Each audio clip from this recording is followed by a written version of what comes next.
Hello friends, मेरा नाम है मनीष खत्री। मैं अच्छा हूँ, मस्त हूँ और आशा करता हूँ आप सभी बढ़िया होंगे। आज आपको एक कहानी सुनाता हूँ। उसके पहले छोटी सी एक बात, अगर आपको मेरी कहानी पसंद आए, मेरा वीडियो पसंद आए तो इसको शेयर कर दीजिएगा, लाइक कर दीजिएगा और सब्सक्राइब कर लीजिएगा।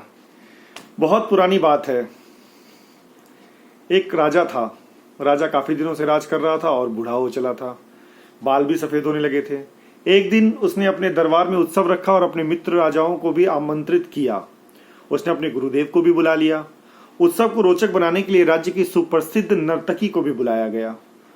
राजा ने कुछ स्वर्ण मुद्राएं अपने गुरुजी को दी ताकि नर्तकी के अच्छे गीत व नृत्य पर वे भी उन्हें पुरस्कृत कर सके। सारी रात नृत्य चलता रहा। ब्रह्म मुहूर्त की बेला आई। नर्तकी ने देखा कि मेरा तबले वाला ऊँग रहा है और तबले वाले को सावधान करना जरूरी है, वरना राजा का क्या भरोसा, दंड दे दे। तो उसको जगाने के लिए नर्तकी ने एक दोहा पढ़ा। दोहा ध्यान से सुनिएगा। घड़ी गई थोड़ी रही, या में पल पल जाए। घड़ी गई थोड़ी रही, या में पल पल जाए। एक पल के कारणे यूं ना कलंक लगाए। फिर से सुनिए, ध्यान से सुनिए। घड़ी गई थोड़ी रही, या में पल पल जाए। एक पल के कारणे यूं न कलंक लगाए। अब इस दोहे का अलग अलग व्यक्तियों ने अपने अनुरूप अर्थ निकाला। तबले वाला सतर्क हो गया और तबला बजाने लगा। जब ये दोहा गुरुजी ने सुना तो गुरुजी ने सारी मोहरें उस नर्तकी को अर्पित कर दी। दोहा सुनते ही राजकुमारी ने भी अपना 9 लाख का हार उतारा और नर्तकी को भेंट कर दिया। दोहा को सुनकर राजा के युवराज ने भी अपना मुकुट उतारा और नर्तकी को समर्पित कर दिया। राजा बहुत ही अचंभित हुआ। सोचने लगा, रात भर से नृत्य चल रहा है, पर यह क्या?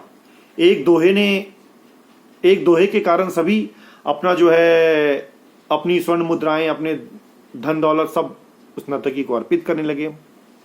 राजा सिंहासन से उठा और नर्तकी को बोला, एक दोहे द्वारा एक नीच या सामान्य नर्तकी होकर तुमने सबको लूट लिया है, तुम्हें इसका दंड दिया जाएगा। जब ये बात राजा ने कही तो गुरुजी ने सुनी। गुरुजी उठे और राजा को बोले, हे राजा, इसको नीच नर्तकी मत कहिए, अब मेरी भी गुरु बन गई है, क्योंकि इसके दोहे ने मेरी आंखें खोल दी है।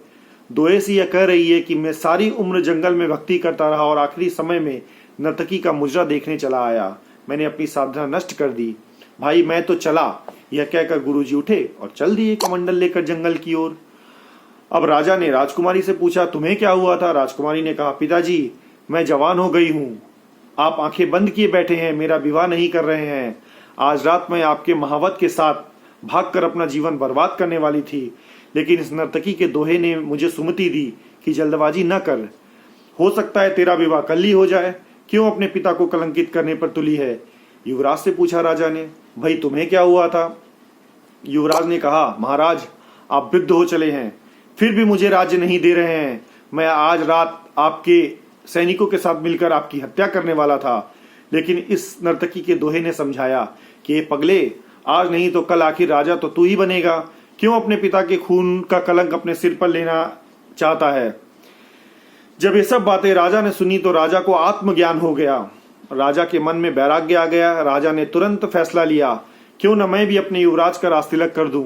फिर क्या था, उसी समय राजा ने युवराज का राजतिलक किया और अपनी पुत्री से कहा, हे पुत्री, दरबार में एक से एक राजकुमार आए हुए हैं, तुम भी अपनी इच्छा से किसी भी राजकुमार के गले में वरमाला डालकर उसे अपना पति चुन सकती हो। राजकुमारी ने ऐसा ही किया और राजा सब त्याग कर जंगल में गुरु की शरण में चला गया। जब यह सब नर्तकी ने देखा तो सोचा, मेरे एक दोहे से सबके सब सुधर गए, तो मैं क्यों नहीं सुधर पाई अभी तक। उसी समय नर्तकी के भी मन में वैराग्य आ गया। उसने उसी समय निर्णय लिया कि आज से मैं अपना नृत्य बंद करती हूँ। हे प्रभु, मेरे पापों से मुझे क्षमा करना, बस आज से मैं सिर्फ तेरा नाम सुमिरन करूंगी। तो कहानी मैंने आपको क्यों सुनाई, आइए बताते हैं। लॉकडाउन भी काफी निकल चुका है, थोड़ा ही बचा हुआ है। आज हम इस दोहे को कोरोना को लेकर अपनी समीक्षा करके देखें तो हमने पिछले 22 मार्च 2020 से जो संयम बरता है, परेशानियां झेली है, ऐसा ना हो कि अंतिम क्षण में एक छोटी सी भूल, हमारी छोटी सी लापरवाही हमारे साथ हमारे पूरे परिवार, समाज, गांव, शहर, राज्य और देश को ले डूबे। आओ हम सब मिलकर कोरोना से संघर्ष करें। घड़ी गई थोड़ी रही, घड़ी गई थोड़ी रही या में पल पल जाए, एक पल के कारणे यूं न कलंक लगाए। घर पर रहे, सुरक्षित रहे व सावधानियों का विशेष ध्यान रखे। नमस्कार, धन्यवाद।